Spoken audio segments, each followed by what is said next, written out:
Everyone, welcome to my YouTube channel. इस video में हम हिमाचल प्रदेश में हो रही आउटसोर्स भर्तियों और उनके पीछे का जो काला सच है उसके बारे में बात करेंगे। आज आउटसोर्स नौकरी क्या कल पॉलिसी होगी उसके बारे में हम बात करेंगे। सबसे पहले मैं आपको बता दूं कि मैंने ये सीरीज़ स्टार्ट करी है जिसमें कि पहले 2 वीडियोज़ आ चुकी हैं और ये तीसरी वीडियो होने वाली है। आपको चैनल पे प्लेलिस्ट देखने को मिल जाएंगी। दोनों वीडियो में अलग अलग इन्फॉर्मेशन आउटसोर्स भर्तियों के रिगार्डिंग मैंने शेयर करी है, तो आप उन वीडियोस को देख सकते हैं। अब एक चीज़ मैं आपको बता दूं कि हिमाचल प्रदेश में जो वर्तमान कांग्रेस सरकार है इस टाइम पे सिर्फ उन्होंने ही आउटसोर्स भर्तियां नहीं करी हैं। इस चीज़ को 18 साल हो चुके हैं। 18 सालों में लगातार हिमाचल प्रदेश के अलग अलग डिपार्टमेंट, बोर्ड, कॉरपोरेशन में हमें आउटसोर्स भर्तियाँ देखने को मिली हैं।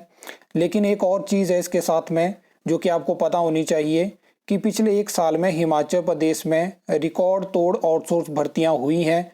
इससे पहले हिमाचल में आपको 1 साल में इतनी आउटसोर्स नौकरियां देखने को नहीं मिली हैं। अब एक चीज़ ऐसी है कि मैं आपको लगातार भी बताता हूं कि आउटसोर्स नौकरियां आपको फ्यूचर में भी देखने को मिलेंगी, लेकिन सरकार जो है वो आउटसोर्स नौकरियों की आड़ में जो है वो रेगुलर नौकरियां ख़त्म नहीं कर सकती हैं। अब इस टाइम पे क्या हो चुका है कि जहां जहां पे भी किसी डिपार्टमेंट, बोर्ड, कॉरपोरेशन में कोई पोस्ट की वैकेंसी है तो सरकार अल्टरनेटिव ऑप्शन देख रही है कि आउटसोर्स भर्ती कर लेते हैं। जबकि हाई कोर्ट कहता है कि आप किसी भी इंडिविजुअल पोस्ट के तहत आप आउटसोर्स भर्ती एक स्टॉप गैप अरेंजमेंट के तहत कर सकते हो, ये परमानेंट सॉल्यूशन नहीं है। लेकिन इन चीज़ों को सरकार फॉलो नहीं करती है, वो जहाँ पे उसको अच्छा लगता है आउटसोर्स भर्तियाँ करती है। अब तो कुछ ऐसी लिमिटेड पोस्ट हिमाचल प्रदेश में बच चुकी हैं जहां पे हमें आउटसोर्स भर्तियां देखने को नहीं मिली हैं। अब क्या होगा कि लगातार आउटसोर्स भर्तियां होती रहेंगी तो रेगुलर नौकरियां खत्म हो जाएंगी, क्योंकि सरकार के पास अल्टरनेटिव ऑप्शन आ जाएगा। वो क्यों फिर रेगुलर जॉब्स निकालेंगे। और इसमें क्या होता है कि लगातार ये मैसेज दिया जाता है, चाहे वो अखबारों के थ्रू हो, जैसे भी हो, बयानों के थ्रू हो या जो भी प्रेस कॉन्फ्रेंस होती है, कि हिमाचल प्रदेश की जो वित्तीय स्थिति है वो सही नहीं है। तो उसके लिए सरकार ऐसा नहीं कर सकती है कि जॉब्स खत्म करेगी। क्या जॉब्स ही एक ऐसा अल्टरनेटिव ऑप्शन है जहां से आप मतलब अपना एक्सपेंडिचर खत्म कर सकते हो।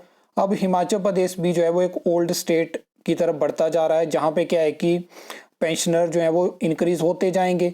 लेकिन वर्तमान सरकार ने सत्ता में आते हुए ये चीज़ नहीं सोची कि अगर हम ओपीएस को रिस्टोर करते हैं, ओपीएस को वापस लेके आते हैं, तो फाइनेंशियली हिमाचल प्रदेश पे इसका क्या बर्डन पड़ेगा, वो चीज़ सोची नहीं गई।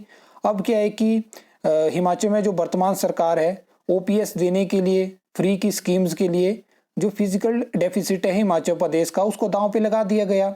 अब क्या हो रहा है कि आपने देखा होगा कि वर्तमान सरकार के कार्यकाल में जॉब्स तो छोड़िए, जो डिवेलपमेंट के काम है वो भी आपको देखने को नहीं मिले, क्योंकि जब पैसा ही नहीं बचेगा डिवेलपमेंट के लिए तो कहाँ से फिर आपको हिमाचल प्रदेश में डेवलपमेंट देखने को मिलेगी। इसका अल्टरनेटिव सॉल्यूशन ऐसा था कि जब हिमाचल प्रदेश में वर्तमान सरकार सत्ता में आई, वो देखते कि ओपीएस को हम किस तरह से लागू कर सकते हैं, क्या चीज़ें हम कर सकते हैं, उसमें अपना टाइम लगाते। क्योंकि क्या होता है कि इस तरह की चीज़ों के लिए टाइम इन्वेस्टमेंट की ज़रूरत होती है, और वहाँ पे अब उस टाइम पे तो ओपीएस को लागू कर दिया, लेकिन अब यहाँ पे सरकार बात कर रही है कि हमारी फाइनेंशियल कंडीशन अच्छी नहीं है। लेकिन उसके बावजूद आप खर्चे देखोगे, अपनी सैलरी बढ़ाने के फैसले देखोगे, तो वहाँ से क्या आपको लगता है सच में कि ये चीज़ें हैं। बाकी सरकार को ऑप्शंस देखने होंगे कि किस तरह से हम रेवेन्यू को इंक्रीज कर सकते हैं, एक्सपेंडिचर को कम कर सकते हैं, और आउटसोर्स भर्तियाँ कम से कम करनी होगी। क्योंकि इस तरह से अगर आप बढ़ते रहे तो जिस टाइम पे आपके सरकार का 5 साल का कार्यकाल होगा, हिमाचल प्रदेश में इतिहास में सबसे ज़्यादा आउटसोर्स एम्प्लॉयज़ हो सकते हैं। और उसके बाद क्या होगा कि जो आपने अपनी पॉलिसीज़ जिन चीज़ों को लेके आप आगे बढ़ रहे हो कि हम अलग अलग डिपार्टमेंट, बोर्ड, कॉरपोरेशन में अलग अलग कंपनीज़ के माध्यम से रिक्रूटमेंट करेंगे ताकि यूनियन ना बने, ये चीज़ें ना हो, ये चीज़ें आपकी सारी फेल हो सकती हैं फ्यूचर में। और इसलिए मैं आपको कहना चाहता हूँ कि आउटसोर्स भर्तियाँ अभी कम करिए। एक चीज़ और बता देता हूँ कि हिमाचल प्रदेश के हाई कोर्ट में आउटसोर्स भर्तियों के रिगार्डिंग कोर्ट केस है, जिसके तहत कुछ और फैसले हमें देखने को मिले। लेकिन अभी वहाँ पे जजमेंट अभी बाद में आपको देखने को मिलेगी। 30 तारीख को वहाँ पे हियरिंग होने वाली है, जहाँ पे अलग अलग केसेस क्लब किए गए हैं। अब देखने वाली बात होगी कि हाई कोर्ट का फैसला क्या रहता है आउटसोर्स भर्ती को लेके। और वर्तमान सरकार भी कह रही है कि हम आउटसोर्स भर्तियां बंद कर लेंगे, लेकिन उससे पहले हम जितनी चाहेंगे उतनी भर्तियां कर लेंगे, क्योंकि फ्यूचर में कोई पॉलिसी लेके आते हैं जिसके तहत हो सकता है आपको किस तरह से रिक्रूटमेंट देखने को मिलेगी। मेरे हिसाब से तो बहुत सारे चेंजेस होने चाहिए अगर आप आउटसोर्स रिक्रूटमेंट करते हो, क्योंकि बहुत ज़्यादा क्वेश्चन उठ रहे हैं आउटसोर्स रिक्रूटमेंट को लेके हिमाचल प्रदेश में।